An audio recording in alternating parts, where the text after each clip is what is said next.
ಕಮಲ. ಚೂತ ಪ್ರವಾಲ ಅಂದ್ರೆ ಮಾವಿನ ಚಿಗುರು. ಸಂಸ್ಕೃತ ಭಾಷೆ ನೋಡ್ರಿ ಎಷ್ಟು ಸುಷುಮ ಅಂತ ಹೆಸರು ಕೇಳಿವಿ. ಅತ್ಯಂತ ಶೋಭಾಯಮಾನಗಳಾದ, ಸುಕುಮಾರ ಅಂದ್ರೆ ಮೃದುಗಳಾದ, ಎಷ್ಟು ಚಂದ. ಪಾದಬ್ಜಯ ಅಂದ್ರೆ ಪಾದ ಕಮಲಗಳು ಉಳ್ಳವಳು. ಎಲ್ಲ ಹಾ.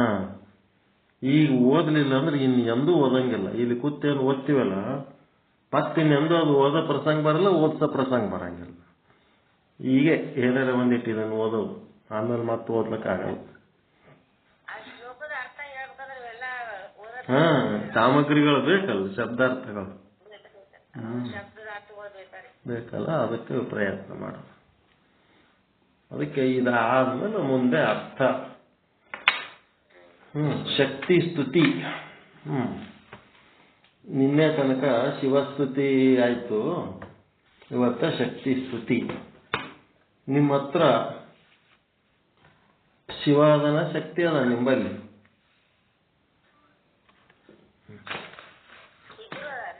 ಇಬ್ರು ಅದಾರ. ಯಾರಿಗೆ ಶಿವ ಅಂತೀರಿ, ಯಾರಿಗೆ ಶಕ್ತಿ ಅಂತೀರಿ?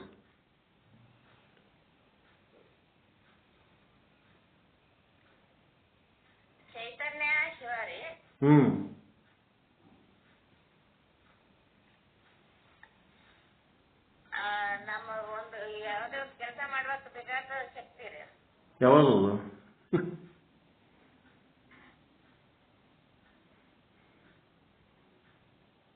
ಸ್ಥೂಲ ಸೂಕ್ಷ್ಮ ಕಾರಣ ಶರೀರ, ಸಪ್ತಧಾತು, ಪಂಚಕೋಶ, ಆ ಶರೀರನೇ ಶಕ್ತಿ. ಅದೇ ಶಕ್ತಿ, ಶಿವ. ಈಗ ಗಂಡಸ ಮಕ್ಕಳ ಬಲ್ಲಿ ಶಿವಶಕ್ತಿ ಅದರ ಇಲ್ಲ? ಅವ್ರದ್ದು ಯಾರು ಶಿವ, ಅವ್ರದ್ದು ಯಾವ್ದು ಶಕ್ತಿ?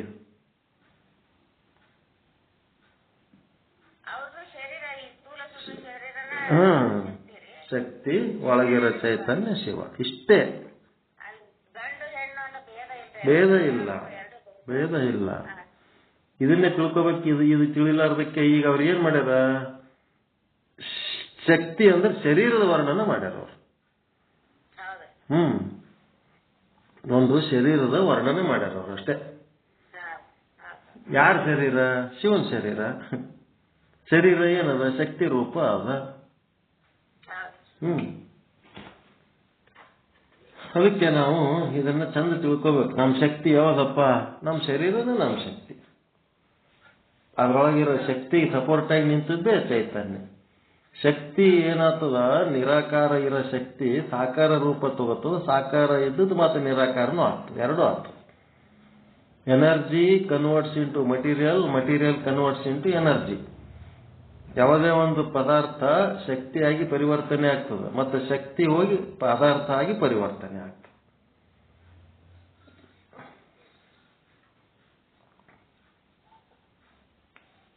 ಈ ಪದಾರ್ಥ ಶಕ್ತಿಯಾಗಿ ಹೆಂಗ್ ಪರಿವರ್ತನೆ ಆಗ್ತದ? ಈಗ ನೀವು ಊಟ ಮಾಡಿದ ಪದಾರ್ಥ ಹೌದಾ ಅಲ್ಲ? ಅದು ನಿಮಗೆ ಶಕ್ತಿಯಾಗಿ ಪರಿವರ್ತನೆ ಆಗ್ತದೆ. ಮತ್ತೆ ಆ ಶಕ್ತಿಲಿಂತ ದುಡಿತೀರಲ್ಲ, ದುಡಿದಿದ್ರಲಿಂತ ಉತ್ಪನ್ನ ಬರ್ತದಲ್ಲ, ಅದರಲಿಂತ ನೀವೇನ್ ಪದಾರ್ಥಗಳು ತಗೋತೀರ ಅದು ಪದಾರ್ಥ ಆಗ್ತದೆ. ನೀವು ದುಡಿದ್ರೆ ಪದಾರ್ಥ ಸಿಗ್ತದ, ಭೋಗಿಸಿದ್ರೆ ಶಕ್ತಿ ಸಿಗ್ತದ. Energy converts into material, material converts into energy. ಅಷ್ಟೇ. ಇಂಜಿನ್ ಮತ್ತು ಮೋಟಾರ್ ಅಂತ ಇರ್ತಾವ.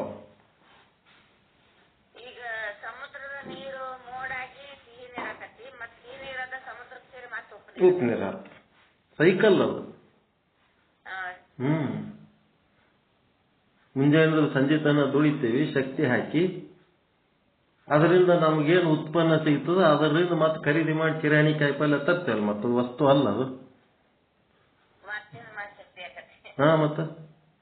ಮತ್ತದು ತಿಂದ್ರೆ ಶಕ್ತಿ ಆಗ್ತದೆ.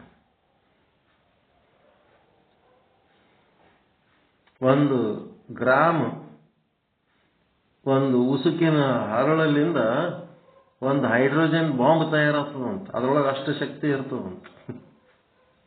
ಎಲೆಕ್ಟ್ರಾನ್ಸ್, ಪ್ರೋಟಾನ್ಸ್, ನ್ಯೂಟ್ರಾನ್ಸ್ ಅಂತ ಇರ್ತಾವ. ಅದರೊಳಗೆ ರಿಯಾಕ್ಟರ್ಸ್ ಅಂತ ಇರ್ತಾವ. ಆ ರಿಯಾಕ್ಟರ್ಸ್ಲಿಂತ ಬಾಂಬ್ಗಳು ತಯಾರು ಮಾಡ್ತಾರಂತ. ಎಷ್ಟು ಬೇಕಷ್ಟು ಶಕ್ತಿ ಇರ್ತದ ಅದು ಒಂದೊಂದು ಕಣದೊಳಗೆ.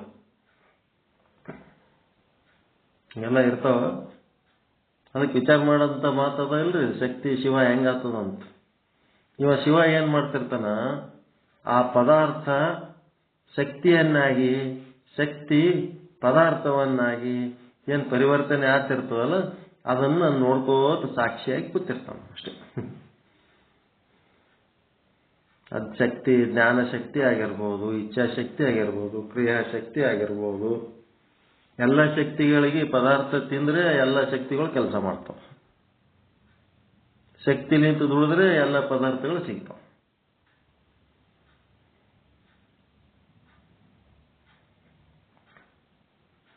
ಅದಕ್ಕೆ ನಮ್ಮ ಶರೀರನೇ ಶಕ್ತಿ, ಆ ಶರೀರದೊಳಗಿರುವ ಆತ್ಮನೇ ಶಿವ. ನಾವು ಶಕ್ತಿ ಅನ್ನೋಣ ಅದೇನೋ ನಿರಾಕಾರ ವಸ್ತು ಅಂತ ತಿಳ್ಕೊಂಡೇವು ನಾವು. ನಿರಾಕಾರ ವಸ್ತುನೇ ಸಾಕಾರ ರೂಪದೊಳಗೆ ನಮ್ಮ ಶರೀರವಾಗಿ ಆದ. ಶರೀರ ಆದಂತೆ ಶಕ್ತಿ ಅದ, ಶಕ್ತಿ ಆದಂತೆ ಅದಕ್ಕೆ ಪ್ರಾಣ ಅಂತಾರ. ಪ್ರಾಣದ ಕೆಲಸ ಬಹಳ ಹೊರ ಕೆಲಸ, ವಜ್ಜಿ ಹೊರ್ತದವು. ಜಗತ್ತಿನಾಗ ಎಲ್ಲ ವಜ್ಜಿ ಹೊತ್ಕೊಂಡು ನಿಂತದ್ದೇ ಪ್ರಾಣ. ಆದಿಶೇಷ ಅಂತೇಳಿ ಹಾವದಲ್ಲ, ಅದಕ್ಕೆ ಪ್ರಾಣದೇವರು ಅಂತಾರ. ಅದಕ್ಕೆ ಒಳಗೆ ಪ್ರಾಣ ಅದ. ಅದಕ್ಕೆ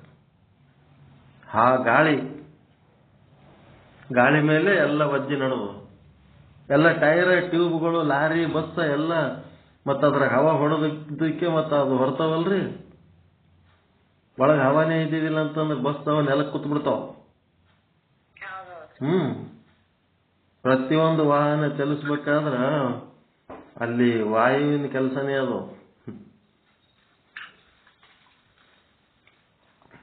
ಪ್ರಾಣದೇವರು. ಅಲ್ಲಿ ಗಾಳಿನೇ ಇಲ್ಲ ಅಂದ್ರೆ ಹವಾ ಹೆಂಗ್ ಹೊಡಿತೀರಿ? ಟೈರ್, ಟ್ಯೂಬ್ ನೆಲಕ್ಕೆ ಕೂತು ಅಂದ್ರೆ ಗಾಡಿ ಹೆಂಗ್ ನಡೆಸ್ತೀರಿ? ಭಾರ ಹೊರ ಕೆಲಸ. ಅದಕ್ಕೆ ಆಂಜನೇಯಗ ಗುಡ್ಡ ಹೊತ್ಕೊಂಡು ಬರೋಷ್ಟು ಶಕ್ತಿ ಆದಂತ ತೋರಿಸೋದೆ ಅದಕ್ಕೆ.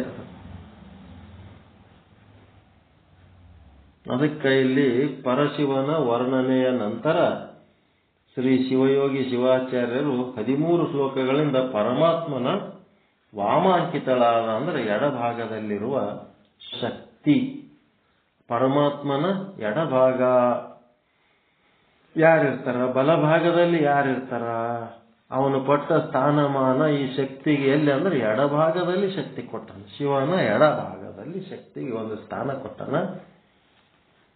ವಾಮಾಂಕಿತಳಾದ ಪಾರ್ವತಿಯನ್ನು ವರ್ಣಿಸಿದ್ದಾರೆ. ಅದರ ಸಾರವನ್ನೇ ಈಗ ನಿರೂಪಿಸಿದ್ದೇವೆ.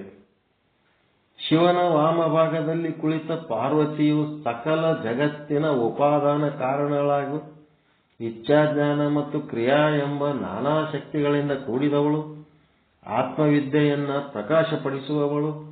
ಒಳಗ್ ಮತ್ತ ಇವೆಲ್ಲ ಪಾರ್ವತಿ ಶಕ್ತಿ ಅದ ಅಂತಂದ್ರೆ ಉಳಿದದ್ದೆಲ್ಲ ಮಾಡ್ಲಿಕ್ಕೆ ಸಾಧ್ಯ. ಇಚ್ಛಾಶಕ್ತಿ, ಜ್ಞಾನ ಶಕ್ತಿ, ಕ್ರಿಯಾಶಕ್ತಿ ಎಲ್ಲನೂ ಮಾಡ್ಬೋದು. ಆತ್ಮವಿದ್ಯೆ ಪ್ರಕಾಶಪಡಿಸುವವಳು, ಶಿವನನ್ನು ಅಗಲದೆ ಹೊಂದಿಕೊಂಡಿರುವವಳು ಆಗಿದ್ದಾಳೆ. ಜನನ ಮರಣಾತ್ಮಕ ಸಂಸಾರವೆಂಬ ವಿಷಮಯವಾದ ಗೊಂಡಾರಣ್ಯವನ್ನ ಸುಡುವ ಕಾಡ್ಗಿಚ್ಚಿನಂತೆ ಶೋಭಿಸುವ ಪಾರ್ವತಿಯ ಮುಡಿಯಲ್ಲಿರುವ ಮಲ್ಲಿಗೆ ಹೂವಿನ ಮಕರಂದಕ್ಕಾಗಿ ಭ್ರಮರಗಳೆಲ್ಲ ಝೇಂಕಾರ ಮಾಡುತ್ತಾ ಅವಳನ್ನ ಸುತ್ತುವರಿಯುತ್ತಿದ್ದವು. ಎಲ್ಲರಿಗೂ ಬೇಕಾಗ್ಯದಲ್ರಿ ಶಕ್ತಿ. ಶಿವ ಎಲ್ಲದನ್ನ ಏನು ಯಾರಿಗ ಗೊತ್ತು? ಶಕ್ತಿ ಅಂತೂ ಎಲ್ಲರಿಗೂ ಬೇಕಲ್ಲ. ಶಕ್ತಿಯ ಕೊಡು, ಶಕ್ತಿಯ ಕೊಡು, ಶಕ್ತಿಯ ಕೊಡು ಹೇ ಪ್ರಭು ಅಂತೇಳಿ ಎಲ್ಲರೂ ಬೇಡದ ಶಕ್ತಿನೇ. ಕೆಲವೊಬ್ಬರು ಧನಶಕ್ತಿ, ಕೆಲವೊಬ್ಬರು ಜನಶಕ್ತಿ, ಕೆಲವೊಬ್ಬರು ಜ್ಞಾನಶಕ್ತಿ, ಏನೆಲ್ಲ ಬೇಡ್ತಾರಲ್ಲ ಎಲ್ಲ ಶಕ್ತಿನೇ ಬೇಡದು. ಪೂರ್ಣಚಂದ್ರನಂತೆ ಕಾಂತಿಯುಕ್ತವಾದ ಮುಖಮಂಡಲವುಳ್ಳ ಅವಳು ಮುತ್ತಿನ ನತ್ತನ್ನು ಧರಿಸಿರುವುದರಿಂದ ಆಕೆಯ ಮುಗುಳುನಗೆಯು ಮತ್ತಷ್ಟು ಶೋಭಾಯಮಾನವಾಗಿ ತೋರುತ್ತಿತ್ತು. ಕಿವಿಯಲ್ಲಿರುವ ರತ್ನದ ತಾಟಂಕ ಓಲೆ, ದತ್ತ ಹೊರಳೆದ ಪಾರ್ವತಿಯ ನೇತ್ರಗಳು ನೈದಿಲೆಯ ಕಾಂತಿಯನ್ನ ತಿರಸ್ಕರಿಸುವಂತಿದ್ದವು. ಬಾಗಿದ ಮನ್ಮಥನ ಬಿಲ್ಲಿನಾಕಾರದ ಹುಬ್ಬುಗಳುಳ್ಳ ಶಿವೆಯ ತುಟಿಗಳು ಗುಲಾಬಿ ಹೂವಿನ ಕಾಂತಿಯನ್ನು ಮೀರಿಸುವಂತಿದ್ದವು. ಮನ್ಮಥನ ಶಂಖವನ್ನು ಆಕಾರ ಹಾಗೂ ಧ್ವನಿಗಳ ಮುಖಾಂತರ ಗೆಲ್ಲುವ ಸಾಮರ್ಥ್ಯದ ಕಂಠವುಳ್ಳ ಮತ್ತು ನೈದಿಲೆ ಹೂವಿನ ಮಾಲೆಗಳ ಸೊಬಗಿನಂತೆ ಇರುವ ತೋಳುಗಳುಳ್ಳ ಪಾರ್ವತಿಯ ಶರೀರವು ಶಾಶ್ವತವಾದ ತಾರುಣ್ಯದಿಂದ ಕಂಗೊಳಿಸುತ್ತಿತ್ತು. ಪೀವರಗಳು,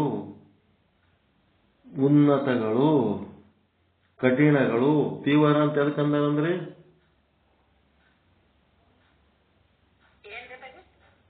ಪೀವರ್ ಅಂತಂದ್ರೆ ಎದಕ್ಕದು? ಪೀವರಗಳು ಎಲ್ಲ ಇತ್ತಲ್ಲ ಅರ್ಥ.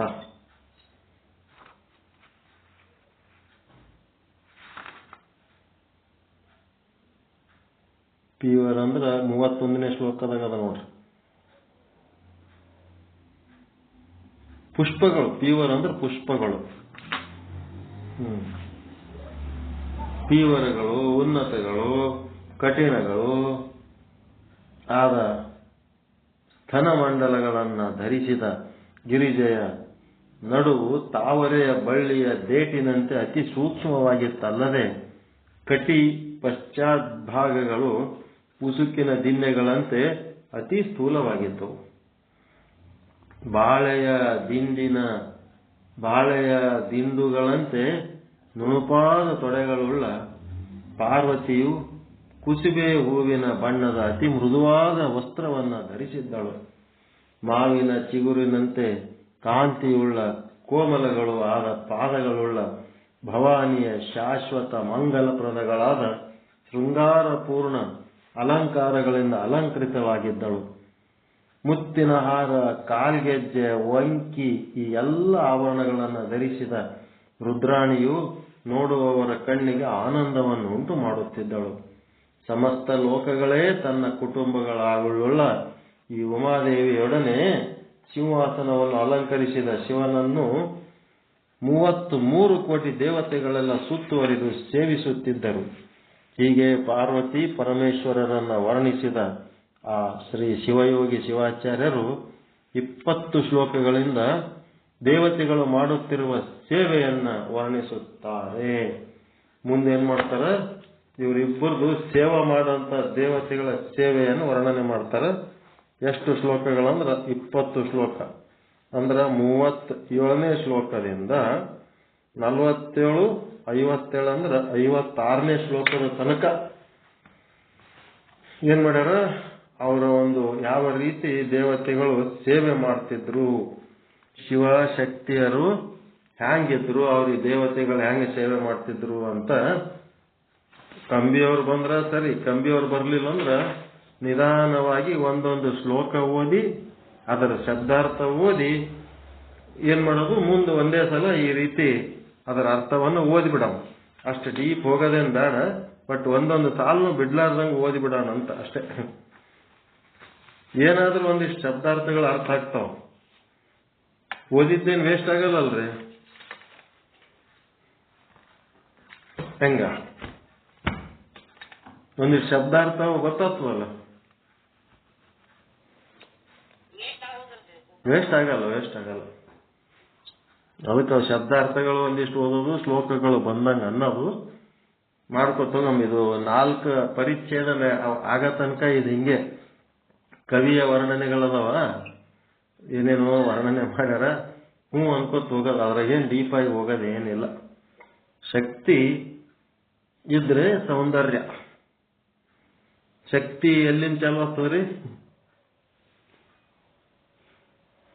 ಎಲ್ಲಿ ಬರ್ತದೆ ನಿಮಗೆ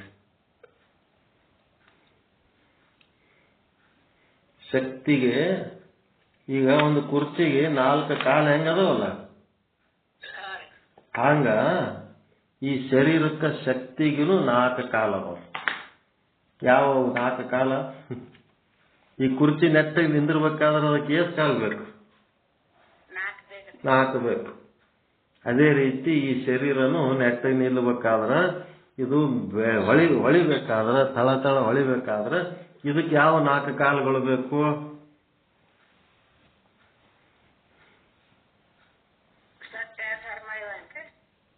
ಆಹಾರ, ನಿದ್ರೆ, ಭಯ, ಮೈಥುನ. ಇದೆಲ್ಲ ಶಕ್ತಿಯ ಮೂಲಗಳು. ಚಂದ ಊಟ ಮಾಡಿದ್ರ ಡೇಗ್ ಬಿಟ್ಕೊಂಡು ಆರಾಮ್ ಊಟ ಚಂದ ಆಯ್ತಪ್ಪ ಅಂತೇಳಿ ಮಿಂಚುತ್ತವ. ಊಟಕ್ಕೆ ಹಾಕಿದ್ರಾಗ ಕೂಳದಾಗ ಏನಾರ ಪರಕ್ ಬಿತ್ತು ಶಕ್ತಿ ನೆರಳ್ತು. ಮತ್ತೆ ಊಟ ಚಂದಾಗ್ಯದ, ಎಲ್ಲ ಚಂದಾಗ್ಯದ, ಚಂತನ ಏನಾರ ಕೆಲಸ ಮಾಡಿ ಚಂತನ ಬರೀ ಬಡದಾಡ್ಕೊತೇ ಇದ್ರ ಅದಕ್ಕೆ ರೆಸ್ಟ್ ಬೇಕಲ್ಲ. ರೆಸ್ಟ್ನು ಚೆನ್ನಾಗಿ ಆಯ್ತಂದ್ರೆ ಅದು ಮಿಂಚುತ್ತದೆ ಶರೀರ. ರೆಸ್ಟ್ ಸರಿಯಾಗಿ ಆಗಲಿಲ್ಲ ಅಂತಂದ್ರೂ ಶರೀರ ನಿಮ್ದು ಊಟ ಎಷ್ಟರ ಚಲೋ ಮಾಡಿ ನಿದ್ದಿಗೆಟ್ರಿ ಅಂತಂದ್ರ ಅದು ಬುದ್ಧಿನೂ ಕೆಟ್ಟೋಗ್ಬಿಡ್ತದೆ. ಒಂದು ಬಿಟ್ಟು ಒಂದು ಮಾತಾಡ್ತಾ ಇರ್ತಾರೆ, ನಿದ್ದೆ ಯಾರಿಗೆ ಸರಿಗೆ ಆಗಂಗಿಲ್ಲ, ಅವರಿಗೆ ಊಟದಷ್ಟೇ ನಿದ್ದಿನೂ ಇಂಪಾರ್ಟೆಂಟ್. ಅದು ನಿದ್ದೆ ಮಾಡಲಿಲ್ಲ ಅಂತಂದ್ರೆ ಎಲ್ಲ ಹದಗೆಡ್ತದಲ್ರಿ. ಏನೇನು ಚಂದ ಇರ್ಬೇಕು? ಮುದ್ದಿ, ನಿದ್ದಿ, ಲದ್ಯ. ಇವು 3 ಚಲೋ ಇದ್ದು ಅಂತಂದ್ರ ಒಳ್ಳೆ ಸುದ್ದಿ. ಇಲ್ಲ ಅಂತಂದ್ರೆ ಕೆಟ್ಟ ಸುದ್ದಿ ಚಾಲು ಆಗ್ಬಿಡ್ತಾವ. ಮುದ್ದಿ, ನಿದ್ದಿ, ಲದ್ದಿ ಅಂತ ನಮ್ಮ ಮಾಸ್ಟರ್ ಹೇಳ್ತಿದ್ರು.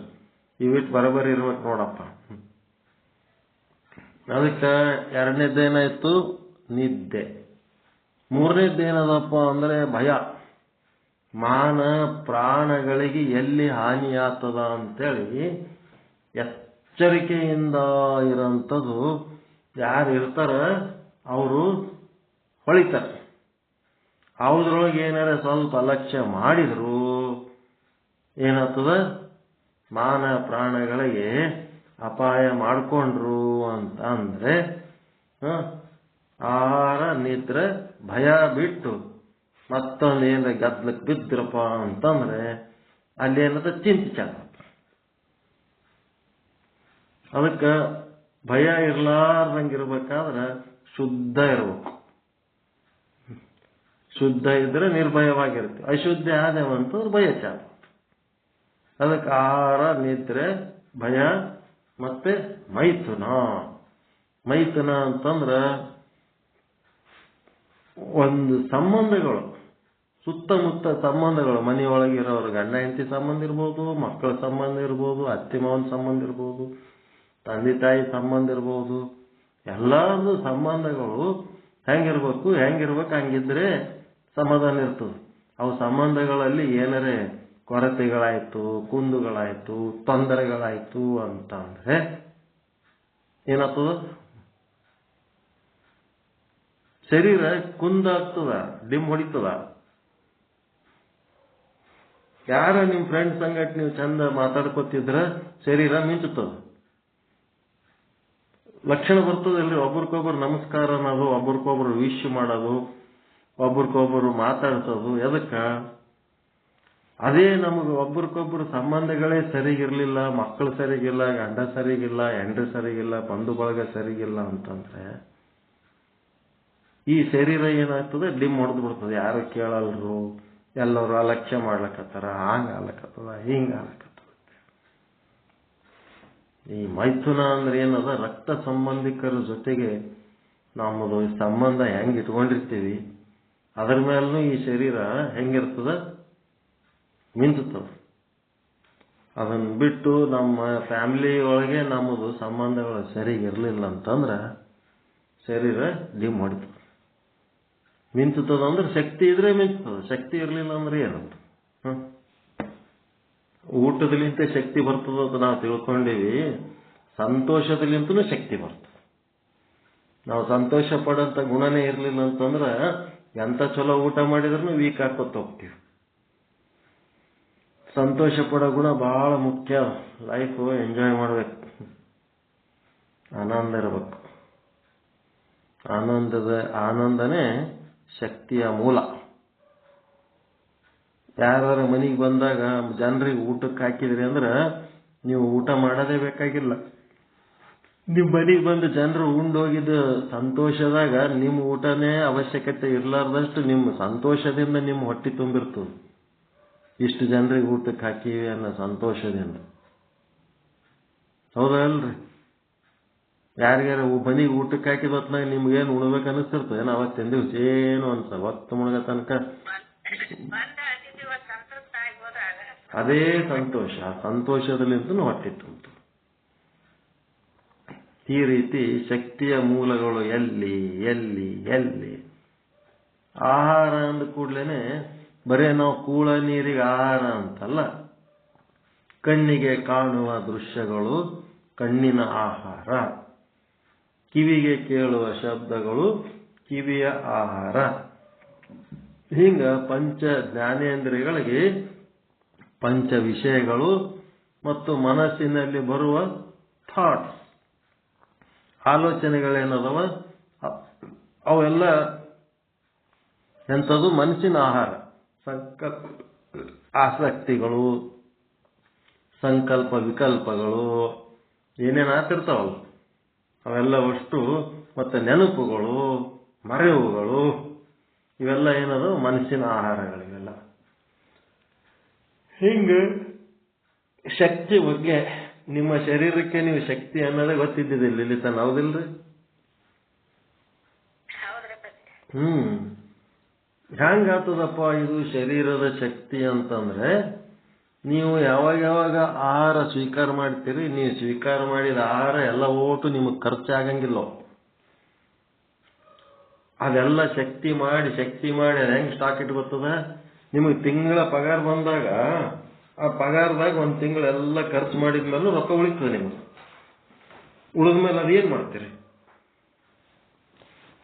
ಯಾರಿಗಾರು ಕೊಡ್ತೀರಾ? ನೀವು ರೊಕ್ಕ ಉಳಿತಾಯ ಮಾಡಿದ್ದು ಏನ್ ಮಾಡ್ತೀರಿ? ಎಲ್ಲಿ ಬ್ಯಾಂಕಿನಾಗ ಎಲ್ಲಾರ ಸ್ಟಾಕ್ ಇಟ್ಕೋತೀರಿಲ್ಲ? ಮತ್ತೆ ಯಾವಾಗಾರ ಎಮರ್ಜೆನ್ಸಿಗೆ ಬರ್ತದಂತ. ಈ ಶರೀರದೊಳಗೂ ಒಂದಂತ ಗುಣ ಅದ. ಇದ್ರೊಳಗ ಒಂದು ಮೇಧೋ ಜೀರಿಕಾಂಗ ಅಂತ ಒಂದು ಅದ, ಪ್ಯಾಂಕ್ರೈಸ್ ಏನೋ ಅಂತಾರ ಅದಕ್ಕೆ. ನೀವು ಊಟ ಮಾಡದ ಒಂದು ದಿವಸ ಊಟ ಮಾಡ್ಲಾರ್ದೆ ಉಪವಾಸ ಇದ್ರಿ ಅಂತಂದ್ರೆ ಅದ್ರೊಳಗೆ ಗ್ಲೂಕೋಸ್ ಸ್ಟಾಕ್ ಇಟ್ಕೊಂಡಿರ್ತದ. ತನ್ನೊಳಗಿನ ಗ್ಲೂಕೋಸ್ಲಿಂತ ಅವತ್ತಿನ ಒಂದು ಊಟದ್ದು ಬ್ಯಾಲೆನ್ಸ್ ಮಾಡ್ತದದು. ಸ್ಟಾಕ್ ಇಟ್ಕೊಳ್ಳೋ ಗುಣ ಅದ ಈ ಶರೀರಕ್ಕೆ, ಸಂಗ್ರಹ ಮಾಡೋ ಗುಣ ಅದ. ಹೊಟ್ಟೆ, ಎದೆ, ರಟ್ಟೆ, ತೊಡೆ ಮತ್ತೆ ಕಪ್ಪುಗಂಡಗಳು, ಎಲ್ಲೆಲ್ಲಿ ಮಾಂಸ ಖಂಡಗಳದಾವ ಈ ಶರೀರದೊಳಗ, ಅವೆಲ್ಲ ಏನದಾವ ಅಂತಂದ್ರ ನಮ್ಮ ಶರೀರದ ಬ್ಯಾಂಕ್ಗಳಿದ್ದಂಗ ಅವು. ಆ ಬ್ಯಾಂಕಿನಾಗ ಅದೇನ್ ಮಾಡ್ತದ? ಶಕ್ತಿ ಸಂಗ್ರಹ ಮಾಡ್ತದ. ಮತ್ತು ಒಂದು 4 ದಿನ ನಿಮ್ಗೆ ಆರಾಮ ಇರ್ಲಾರ್ದಾಗ ಡಾಕ್ಟರ್ ಏನು ಊಟ ಮಾಡಬೇಡ್ರಿ, ಬರೀ ಇಂಥದೇ ತಿನ್ರಿ ಅಂಥದೇ ತಿನ್ರಿ ಅಂತ ನಿಮಗೆ ಕಂಟ್ರೋಲ್ ಮಾಡಿದ್ಮೇಲೆ ಅದ್ರೊಳಗಿಂದು ಸ್ಟಾಕ್ ಇಟ್ಕೊಂಡಿರ್ತದಲ್ಲ, ಅದೆಲ್ಲ ಓಟು ತಾನು ತಿಂದು ಹಾಕಿರ್ತದ. ತಾನು ಸಂಗ್ರಹ ಮಾಡಿದ್ದೆ ತಾನು ತಿಂದು ಹಾಕ್ತದ ಜೀವ. ಅವಾಗ ಏನಾಗಿರ್ತೀರಿ? ಗುಂಡಕ್ಕಿದ್ದವರು ಚಪಟ್ ಆಗಿಬಿಡ್ತೀರಿ, ಚೌಕ್ ಆಗಿಬಿಟ್ಟಿರ್ತೀರಿ, ತೆಳ್ಳಗಾಗಿಬಿಡ್ತೀರಿ. ಆ ಶಕ್ತಿ ಏನಾಯ್ತು? ತನ್ನ ಶಕ್ತಿ ತಾನೇ ತಿಂದು ಬಿಟ್ಟವು, ತಾನು ಸಂಗ್ರಹ ಮಾಡ್ಕೊಂಡದ್ದು. ಈಗ ಇದರ ಹೇಳೋದಕ್ಕ ಶಕ್ತಿಯ ಲೀಲೆ ಅಪರಂಪಾರದ್ರಿ ಅವು. ನಾವು ಯಾರಿಗಾರೆ ಉಚ್ಚಿ ಕುಡಿಯವನೇ, ಸಂಡಾಸ್ ತಿನ್ನವನೇ ಅಂತೇಳಿ ಬೈದವ ಅಂತಂದ್ರೆ ಸಿಟ್ಟು ಬರ್ತದಿಲ್ಲ? ಹೊಲಸ್ ತಿನ್ನವ ಅಂತ ಬೈದ ಸಿಟ್ಟು ಬರ್ತದಿಲ್ರಿ? ಮಾಂಸಾಹಾರಿಗಳಂತೇಳಿ ಬೈದ್ರೆ ಸಿಟ್ಟು ಬರ್ತದ ಇಲ್ಲ? ಮತ್ತೀಗ ನಮ್ಮ ಒಳಗಿರೋ ಜೀವ ಏನದನ? ಈಗ ಒಳಗೆ ಸ್ಟಾಕ್ ಮಾಡ್ಕೊಂಡು ಮಾಂಸ ತಾನೇ ತಿಂತಾನ ಇಲ್ಲ? ಮತ್ತೆ ರಕ್ತದೊಳಗಿನ ಹೆಮೋಗ್ಲೋಬಿನ್ ಎಲ್ಲ ಖಾಲಿ ಆಗ್ಯದ ಅಂತೇಳಕ್ಕೆ ಮತ್ತೆ ಹೊರಗ್ಲಿಂತ ಹಾಕ್ತಾರಲ್ಲ, ರಕ್ತದ ಹೆಮೋಗ್ಲೋಬಿನ್ ಯಾರು ತಿಂದಿರ್ತಾರ? ಏನ್ರಿ?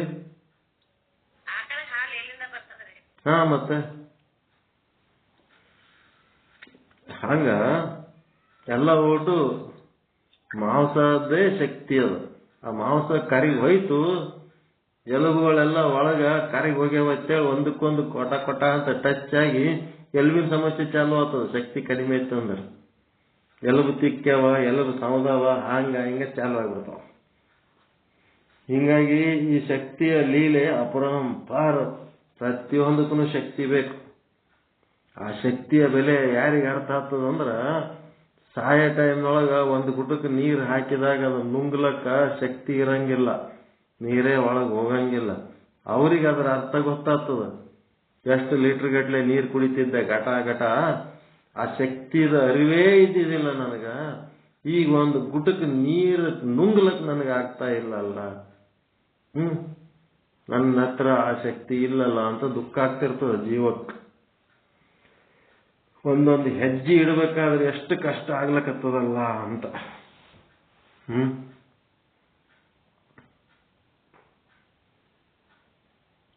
ಈ ರೀತಿಯಾದಂತಹ ವಿಚಾರಗಳು ಶಕ್ತಿಯ ಒಂದು ಸಾಂಕೇತಿಕ ವರ್ಣನ, ಶಿವನ ಒಂದು ಸಾಂಕೇತಿಕ ವರ್ಣನ. ನೀವು ತತ್ವಜ್ಞಾನಿಗಳಾಗಿ ಆ ಚೇತನದ ಸದ್ರೂಪ, ಚಿದ್ರೂಪ, ಆನಂದ ರೂಪ, ನಿತ್ಯ ರೂಪ, ಪರಿಪೂರ್ಣ ರೂಪ ಎಲ್ಲ ಮಗ್ಗುಲಗಳನ್ನು ಬಲ್ಲಂತ ತತ್ವಜ್ಞಾನಿಗಳು ನಿಮ್ಮಗ ಏನಂದ್ರೆ ಈ ಒಂದು ವರ್ಣನೆಗಳು ಯಾವ ಲೆಕ್ಕಕ್ಕೆ ಇಲ್ಲ. ಇವೆಲ್ಲ ಸುಮ್ಮ ಕವಿಯ ವರ್ಣನೆಗಳದವ. ಆದರೂ ಕೂಡ ಒಂದು ಈ ಶರೀರದ ವರ್ಣನೆ, ಅದರೊಳಗಿರುವ ಚೇತನದ ವರ್ಣನೆ ಅನ್ನೋದು ನಿಮ್ಮ ಅನುಭವಕ್ಕೆ ತರಬೇಕು ಅನ್ನೋದಕ್ಕೆ ಈ ರೀತಿಯಾಗಿ ಸಾಂಕೇತಿಕವಾಗಿ ನಿಮಗೆ ಓದ್ಕೊಳ್ಳಕ್ಕಂಥವ್ರು ಮಾಡಿರ್ತಾರೆ. ನಾವು ಅವುಗಳನ್ನು ಬಿಟ್ಟು ಮುಂದೆ ಹೋಗೋದು ಬೇಡ ಅಂತ 3ನೇ ಪರಿಚ್ಛೇದವನ್ನು ಸರಳವಾಗಿ ಮಾಡಿ ತಿಳ್ಕೊಳ್ಳೋಣ ಅಂತ ಪ್ರಯತ್ನ ಮಾಡ್ತಾ ಇದ್ದೀವಿ. ಎಲ್ಲರಿಗೂ ಒಳಿತಾಗಲಿ, ಎಲ್ಲರಿಗೂ ಶುಭವಾಗಲಿ. ಪರಮಾನಂದ ಪ್ರಾಪ್ತಿ ಭವ, ಸರ್ವ ದುಃಖ ನಿವೃತ್ತಿ ಭವ, ಇಷ್ಟಾರ್ಥ ಸಿದ್ಧಿರಸ್ತು. ಯಶಸ್ವಿ ಭವ, ಯಶಸ್ವಿ ಭವ. ಜೈ ಶುದ್ಧ ಬ್ರಹ್ಮ, ಜೈ ಜೈ ಶುದ್ಧ ಬ್ರಹ್ಮ, ಜೈ ಶುದ್ಧ ಬ್ರಹ್ಮ, ಜೈ ಜೈ ಶುದ್ಧ ಬ್ರಹ್ಮ. ಎಷ್ಟು ಏನಂತಿದ್ದು ಶಿವಸಭಾ ವರ್ಣನೆ 64ನೇ ಪುಟ ಆಯ್ತು. ಇದು 64ಕ್ಕೆ ಹೋಯ್ತಂದ್ರೆ ಇದು ಇಷ್ಟಾಯ್ತಂದ್ರೆ ಮುಗೀತು. ದೇವತೆಗಳ ಸೇವಾ ನಡೆದಾಗ ಮುಂದಿನ 4ನೇ ಪರಿಚ್ಛೇದಕ್ಕೆ ಹೋಗ್ಬಿಡ್ತೀವಿ. ಜಗದ್ಗುರು ರೇಣುಕಾಚಾರ್ಯರ ಅವತಾರ ಅಂತ ಬರ್ತದೆ. ಅದರೊಳಗೆ ಮತ್ತೆ ನಾವು ಟ್ರ್ಯಾಕಿಗೆ ಬೀಳ್ತೀವಿ. ಈಗ ಸದ್ಯ ಒಂದು ಪೀಠಿಕಾ ಒಂದು ಪರಿಚ್ಛೇದದಲ್ಲಿ ಶಿವಶಕ್ತಿ ವರ್ಣನ ನಡೆದು ಸಾಂಕೇತಿಕವಾಗಿ ಮಾಡ್ತಾ ಇರ್ತೀವಿ. ಓಂ ಶಾಂತಿ ಶಾಂತಿ ಶಾಂತಿ. ಎಲ್ಲರಿಗೂ ಶರಣ ಶರಣಾರ್ಥಿ. ಎಲ್ಲರಿಗೂ ಶರಣ ಶರಣ.